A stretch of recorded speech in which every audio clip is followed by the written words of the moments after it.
जी को फिर से हमें यहाँ से सांसद बनाना है ताकि भारत सरकार में फिर से वो मंत्री बने। और साथ ही मैं आप सब लोगों से निवेदन कर रहा हूँ कि गांधी विधानसभा का उपचुनाव को भी हम सबको जीतना है, क्योंकि ये उपचुनाव हमें जीतना और उसके बाद झारखंड को भी जीतना है। यही निवेदन और यही अपील करने के लिए मैं खड़ा हूँ। और मैं सिर्फ इतना ही कहूंगा कि भारतीय जनता पार्टी के नेतृत्व में, नरेंद्र मोदी जी के नेतृत्व में केंद्र में पिछले 10 वर्षों से सरकार चल रही है और इन 10 वर्षों में गरीबों के लिए काम किया, गांव के लिए काम किया, किसानों के लिए काम किया, मजदूरों के लिए काम किया, महिलाओं के लिए काम किया। अगर एक एक काम को गिनाने तो लंबे समय लगेगा, लेकिन इतना अब जान लीजिए गरीबों को घर भी देने का काम किया। और घर तक ही नहीं, घर में चूल्हा हो, गैस कनेक्शन हो और साथ साथ उनको गैस कनेक्शन, चूल्हा और घर के साथ साथ ताकि वो कोई व्यक्ति भूखे नहीं रहे। और इसलिए देश के प्रधानमंत्री इस देश के गरीब जनता को प्रत्येक महीना प्रत्येक व्यक्ति 5 किलो अनाज भी दे रहे हैं ताकि हर गरीब कोई भूखे नहीं सोए, इसकी भी वो चिंता करते हैं। गरीब जब बीमार हो जाए तो बीमार होने पर अच्छे अस्पतालों में वो गरीब भी इलाज करा सके। और इसके लिए आयुष्मान योजना के तहत देश के प्रधानमंत्री नरेंद्र मोदी जी ने जो 5 लाख रुपया तक की जो बीमा कराई है ताकि हर गरीब अच्छे से अच्छे अस्पतालों में 5 लाख रुपया तक के इलाज के लिए इलाज करा सके।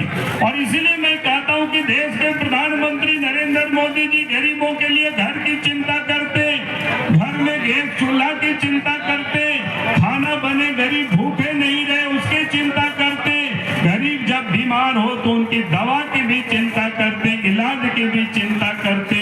और जो प्रधानमंत्री इतनी गरीबों की चिंता करते हैं तो वैसे प्रधानमंत्री को हमें 2024 में फिर से देश के प्रधानमंत्री बनाना, यही निवेदन और यही अपील करने के लिए खड़ा हुआ। और इस झारखंड प्रदेश में जिन लोगों की सरकार चल रही है, झारखंड मुक्ति मोर्चा है, कांग्रेस पार्टी है, राष्ट्रीय जनता दल है, मैं कहता हूं कि ये लोग झारखंड के विरोधी है, ये सारे के सारे लोग विकास के भी विरोधी है। अब याद करिए इस देश में कांग्रेस पार्टी ने तो 50, 55, 60 साल तक राज किया, लेकिन झारखंड राज नहीं बनाया। झारखंडियों की भावनाओं का कभी उन्होंने सम्मान नहीं दिया।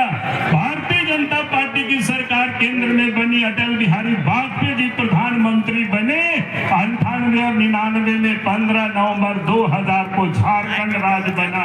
और इसीलिए मैं कहता हूं कि ये जो दल है, इंडिया अलायंस के नेता लोग हैं, ये झारखंड के विरोधी है, झारखंड वासियों के विरोधी है, विकास के भी ये लोग विरोधी है।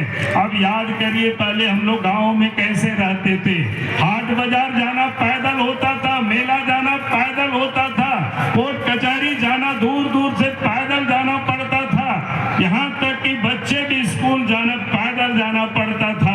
और कोई पेशेंट कहीं गांव में लोग बीमार हो जाए तो वो भी अस्पताल तक नहीं पहुंच पाते थे, डॉक्टर भी गांव तक नहीं पहुंच पाते थे। कभी भी कांग्रेस पार्टी ने कभी चिंता नहीं की गांव तक भी सड़क होना चाहिए, लेकिन देश में और प्रदेश में भारतीय जनता पार्टी की सरकार बनी, गांव तक सड़कें पहुंच गई, नरेंद्र मोदी जी की सरकार बनी, प्रधानमंत्री बने, घरों तक बिजली पहुंच गई। आप तो लालटेन और करासन तेल भी लोग भूल गए। अगर देश में विकास की रोशनी को किसी ने कोई पहुंचाया है गांव घरों तक तो देश के प्रधानमंत्री नरेंद्र मोदी जी ने किया है।